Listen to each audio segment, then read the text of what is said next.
ამ წუთისთვის ესე იგი თავი 28 თებერვალს როცა დაიწყო სამხედრო მოქმედებები, პრეზიდენტმა ტრამპმა გადაცხადა, რომ ეს გასტანდა დაახლოებით 6 კვირა, ხო? ერთი თვე უკვე გავიდა. თავის დროზე განაცხადა, რომ გრაფიკზე წინ ვართ, მერე განაცხადა, რომ მოვიგებთ, ვიგებთ, ასე შემდეგ. თუმცა დღეს თავდაცვის მინისტრმა განაცხადა, რომ ირანს კიდევ დარჩა შესაძლებლობა, რომ ესე იგი საპასუხო შემცირებული, თუმცა საპასუხო დარტყმები განახორციელოს, რაც პრობლემაა.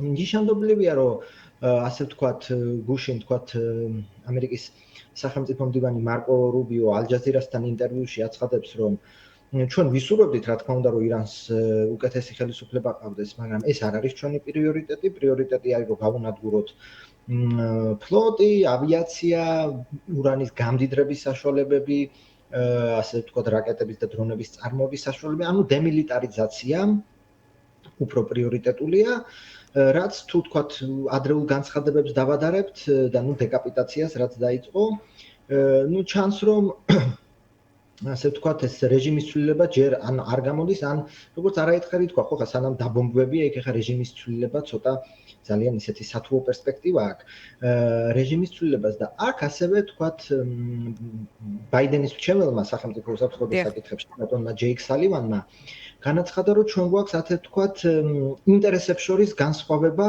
ისრაელსა და ამერიკას შორის. ამერიკას სურს, რა თქმა უნდა, დემილიტარიზირებული ირანი, მაგრამ რაღაცა დონის ცენტრალიზებული ხელისუფლება, როდესაც ისრაელი კმაყოფილი დარჩება თუ იქნება, ასე ვთქვათ, ირანის ბალკანიზაცია, ხო, ანუ ქაოსი, ვთქვათ, ცენტრალური ხელისუფლების ჩამოშლა, რაც უფრო დაასუსტებს, ხო, ირანს, იმიტომ რომ ხა ისრაელისთვის ირანი არის მოსისხლე მტერი და ასე ვთქვათ, ამერიკისთვის, რა თქმა უნდა, პრობლემა, მაგრამ ისეთი პრობლემა არ არის, იმიტომ რომ ყველაფერს თავიდანვე ვერც წუდება, ხო, ამერიკას და ამერიკის სამხედრო რაღაცა ინფრასტრუქტურას, ამიტომაც არის სხვათა შორის ეს ყურის ქვეყნებზე თავდასხმა, იმიტომ ირანი კი ბატონო, გეოგრაფიის და სიშორის არ არსებობს ისეთი ტექნიკური და სამხედრო საშუალებები, რომელთაც ირანი მიაღწევს შეერთებულ შტატებამდე.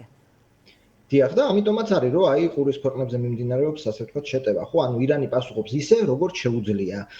ირანის, ვთქვათ, ხელისუფლებისთვის ეს არის ეგზისტენციალური ბრძოლა და მიუხედავად იმისა, ხა რატო ურტყავს მეზობლებს, რომლებიც თქვათ ომში არ არიან მასთან და ასე შემდეგ, ირანი პასუხობს ისე, როგორც შეუძლია და აკეთებს იმას, რაც შეუძლია და ამ შემთხვევაში არის, რომ გათვლა, რომ და დღეს დაიწერა ნიუ-იორკ ტაიმსში, რომ საშუალო ფასი ბენზინის ამერიკაში უკვე $4 გადააჭარბა და ეს ესეთი წლები ესეთი არ ყოფილა, შესაბამისად ირანის გათვლა არის, ასე ვთქვათ, ეკონომიკური ტყივილის მიყენება, გაძლება პირველ რიგში ხელისუფლების გათვლა და მეორე ეკონომიკური ტყივილის მიყენება იმ დონეზე, რომ ვთქვათ, ამერიკა ვთქვათ დაუზავდეს.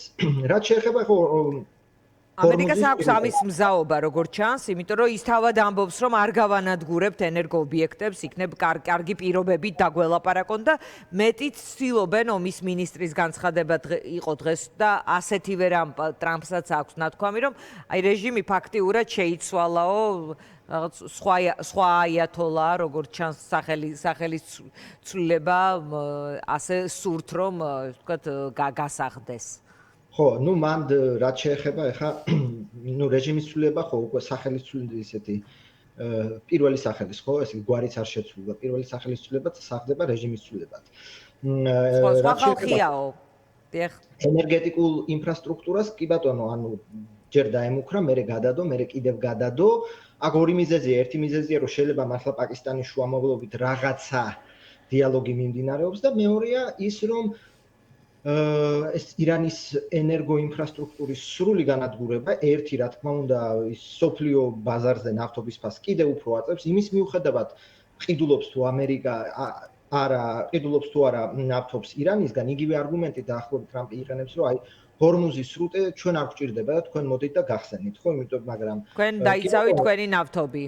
ხო, კი ბატონო, პირდაპირ ესე იგი ფიზიკურად ის ნავთობი და ის ტანკერები ამერიკას არ ჭირდება, მაგრამ ნავთობზე ფასი ეს არის გლობალური მოვლენა და შესაბამისად თუ ეს ჰორმუზის სრუტე გადაკეტილი იქნება და ასე ვთქვათ, ან ესეც ხომ უნდა ითქვას, რომ რეალურად რა ხდება ამ ჰორმუზის სრუტეში, ხო, არის de facto ბლოკადა, de jure, ანუ იქ ვთქვათ, ირანს არ წყავს გემები, ხო, ჩაკეტილი არ არის ირანის თუ ვიღაცა სხვა ქვეყნების, რომელსაც ირანი ნებას რთავს, ის ასე ვთქვათ, მიმდინარე, ანუ იქიდან გადიან, ანუ არანაირი ჩაკეტილი არ არის. სხვათა შორის ჯონ ბოლტონი, რომელიც ვთქვათ, პრეზიდენტ ბუშის და პრეზიდენტ ტრამპის უსაფრთხოების მრჩეველი იყო, მე გამოაგდო და ერთმანეთს უკიდურესად ლანძღავენ. თქვა რომ ჩვენ რატო არ ვახდენთო ჰორმუზის სრუტის ბლოკადასო, ანუ ჩვენ რატო ირანი არ ატარებს თქვა ვიღაცა ქვეყნების ტანკერებს და გემებს, თავისას ატარებს, ჩვენ რატო არ ვახდენთ ჰორმუზის სრუტის ან ბლოკადას, ან რაღაცა ამ ტანკერების ჩაძირვას, ან რაღაცა ფიზიკური დაბრკოლების შექმნას, რაზეც პასუხი შეიძლება იყოს ის იგივე, რატომაც ჯერჯერობით არ ბომბავენ ირანის ენერგეტიკულ ინფრასტრუქტურას, იმიტომ რომ ეს ტანკერი შენკენ არ მოემართება, მაგრამ ნავთობის ფასის კიდე უფრო გაძვირება ეტყობა ამ მომენტისთვის ამერიკის შეერთებულ შტატებს არ აწყობს. ეს ერთი, ანუ ჰორმუზის სრუტე de facto ბლოკირებულია, მაგრამ ნუ იქ ახლა ფიზიკურად არ დგას არანაირი ირანის სამხედრო გემები, რომელიც ირანს არ წყავს. მოთხოვნა რომ მოდით და გახსენით ჰორმუზის სრუტე ევროპისადმი.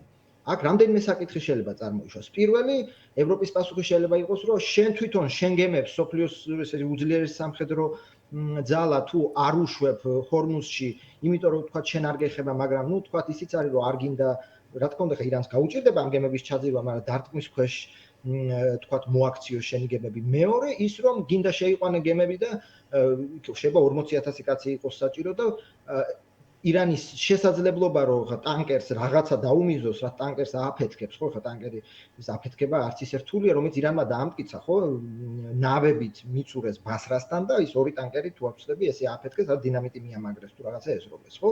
ანუ ირანს ეს შესაძლებლობა, რაც სულ შეხედები გაუნადგურა და რაღაცა სულ დარჩება. ამიტომ ის პატრულირება ჰორმუზის სრუტის, ესეც ისეთი საკითხია და ხო, ეს ბლოკადა არ არისო ასე de facto ბლოკადაო. აბა როგორ ახორციელებს ის ამას? ხო, ანუ ჩამდგარი ყურეში კი არ არის, არამედ ემუქრება გემებს. ანუ არის რეალურად არის უსაფრთხოების საკითხი, ანუ არც ერთ მზღვეველს არ სურს ეს რისკი აიღოს, რომ ახლა გაცუროს ჰორმუზის სრუტეში და მაინდა-მაინც ახლა თუ ჩვენ ახალ ამბებს წავიკითხავთ, ესე ტანკერების ჩაძირვა მაინდა-მაინც არ მიმდინარეობს, ხო, იმიტომ არავინ არ რისკავს. ესე რომ ახლა რაღაცა ურჩი ტანკერი ირანს ჩაეძირა, მე არ მახსენდება ეს უკანასკნელი რამდენიმე კვირა, ესეთი რამე არ მახსენდება. შესაბამისად არის უფრო ეს დაძაბული გარემო, რომ არ გამოიაროთ, არავინ არ რისკავს, იმიტომ არავის არ უნდა მილიონობით ზარელი მიიღოს, ხო, ტანკერი მიიღოს. ამერიკელები ჯერჯერობით არ შედიან, შეიძლება ჯარსემზე ელოდებიან, შეიძლება თუმცა სახმელეთო ოპერაციის რაღაც ნიშნები გამოიკვეთა.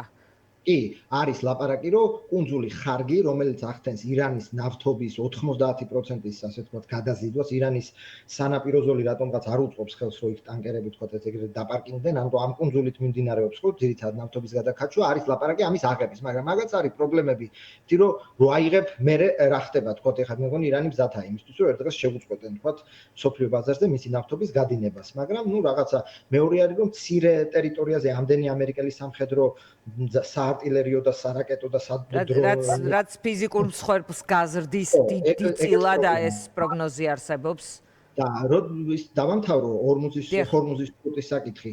ხო, ეს ანუ ევროპელების აზრით პირველ რიგში, ანუ შენ თვითონ არ შედიხარ, ჩვენ რატომ უნდა შევიდეთ, ეს ერთი, მეორე არაფერი არ შეგვითანხმე. მესამე, რომ ნატო ხო არის კოლექტიური თავდაცვის ორგანიზაცია, ანუ ავღანეთში თქვა ნატო დაუდგა ამერიკას, როცა ნუ ამერიკაზე იყო შეტევა და აქ ახლა სამხედრო მოქმედებები როცა ამერიკამ დაიწყო, ნატო საერთოდ რაშუაში ამკუთხით, ხო, კაი, თქვა ევროპის სახელმწიფოები ავიღოთ.